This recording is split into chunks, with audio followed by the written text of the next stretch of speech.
Africa is a large and diverse continent that extends from South Africa northward to the Mediterranean Sea. The continent makes up 1/5 of the total land surface of Earth. Widely recognized as the birthplace of humankind, Africa saw the rise of great kingdoms, faced the transatlantic slave trade, colonization, and apartheid. When it comes to African history and culture, there is so much to learn about. The best way to understand the various different customs and cultures is to visit African countries and speak to the people.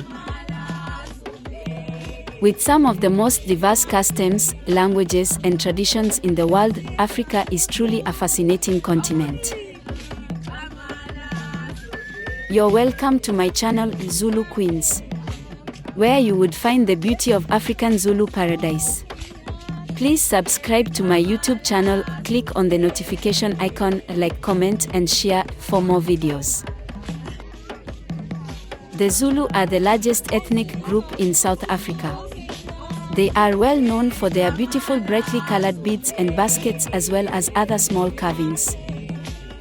The Zulu believe that they are descendants from a chief from the Congo area, and in the 16th century migrated south, picking up many of the traditions and customs of the San, who also inhabited this South African area. During the 17th and 18th centuries, many of the most powerful chiefs made treaties and gave control of the Zulu villages to the British. This caused much conflict because the Zulu had strong patriarchal village government systems, so they fought. Hirit dance is an ancient tradition of the Swazi and Zulu people with the aim of paying respect to women and preparation of girls to their womanhood. This annual ceremony is a centuries-old tradition known as the Umkhosi Womlanga.